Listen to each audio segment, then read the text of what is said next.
Hello everyone, welcome back to our QGIS tutorial video. In our last video, we discussed about different geometry functions for a vector layer, and in this video also we will be continuing with the geometry functions. At first, we will be dealing with multipart to single parts function. This function will convert a multipart polygon with the same object ID to multiple single part polygons.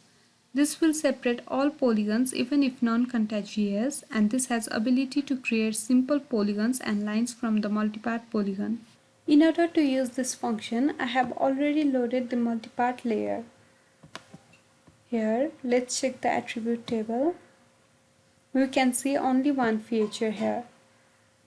Now let's go to Vector, Geometry Tools and click on Multipart to Single Paths.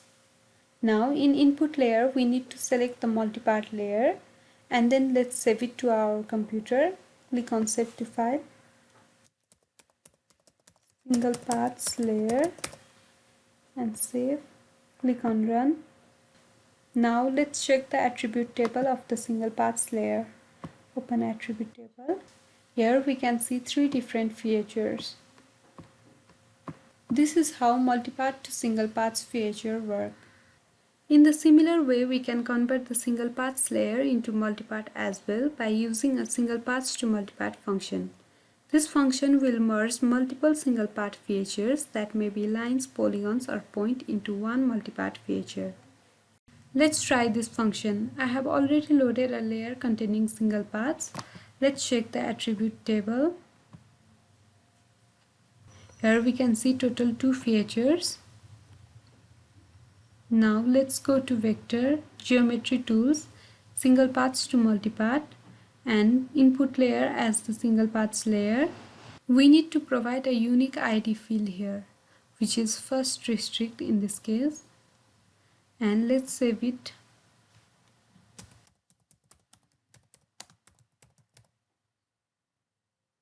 Click on save and then run.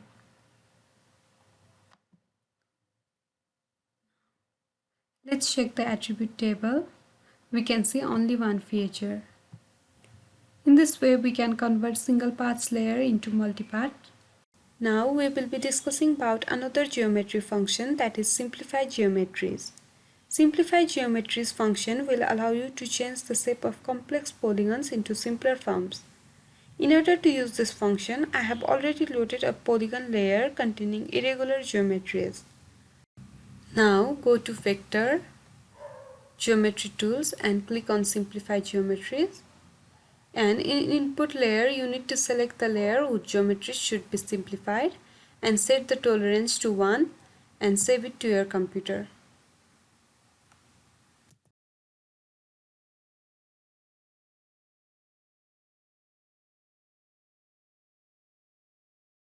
Then we can observe a new layer with the same features as the ones in input layer, but with geometries containing a lower number of vertices. Now let's move towards another geometry function, that is Delaney triangulation. Before working with this function, let's know what Delaney triangulation is. In computational geometry or mathematics, it is a triangulation that creates plane out of triangles for a set of points, in a plane where no point is inside the circumference of any triangle. The function Delaney triangulation takes point data and generates triangle between points. It increases the minimum angle of all angles of the triangle in a triangulation. Also, this function tends to avoid silver or skinny triangles. Delaney triangulation is not possible for a set of points lying in the same line, and for 4 or more points on a circle, the triangulation is not unique. To try this function, I have loaded different point layers with different number of points. Remember that the layer must contain more than 2 points. First, I will select a layer containing 3 points. Now go to Vector, Geometry Tools, Delaney triangulation, and select the input layer as the layer containing 3 points and save it to file.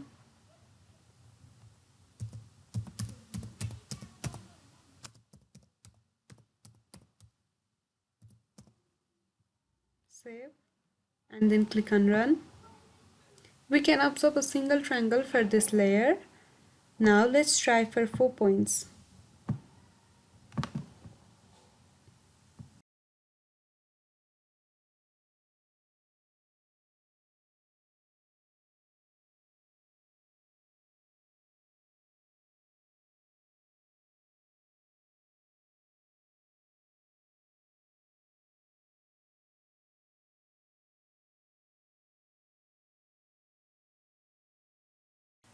We can see two different triangles for 4 points.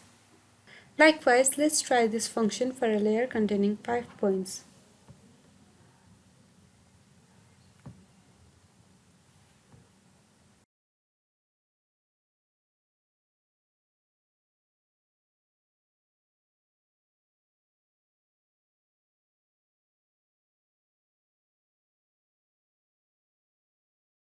In this way, we can use Delaney triangulation function. Likewise, let's try export add geometry columns function. This geometry function allows us to add new columns of area and perimeter in the attribute table of a given polygon layer. I have already loaded a polygon layer of Nepal, and now let's check its attribute table. We can observe 14 columns in this attribute table. Now let's go to Vector, Geometry Tools, and click on Export Add Geometry Columns. Select the input layer as the layer of Nepal.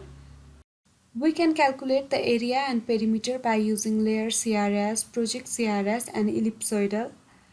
For now, I will be calculating by using layer CRS. Save it to file.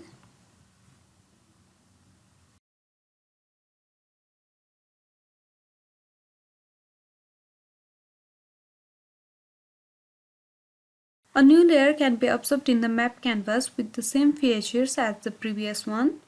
Now let's check the attribute table.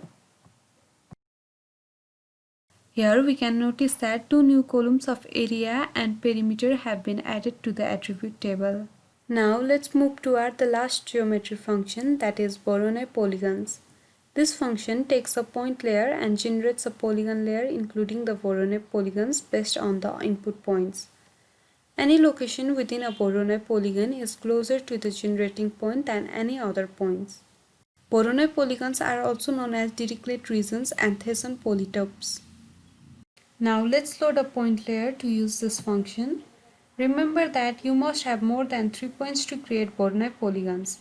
Now go to Vector, Geometry Tools, and click on Voronoi polygons. We should select the input layer as the points. First, let's see the original Voronoi polygons without using any buffers. So save it to file.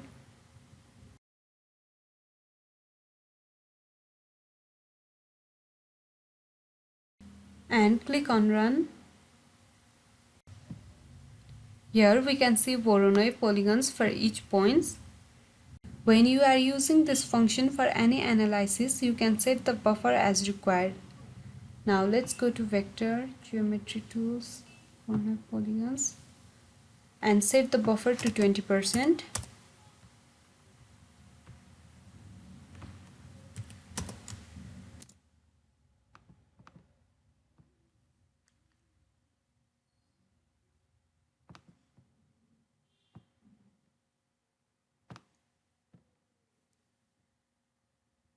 We can notice that the size of polygons have increased by 20%. In this way, you can use this Voronoi polygon function. That's all for this video, and in our next video, we will be discussing about the spatial interpolation in QGIS. Thank you for watching our tutorial videos, and you can get connected with us through our official website, Gmail, Facebook, and Instagram pages. Please don't forget to subscribe our channel. Thank you.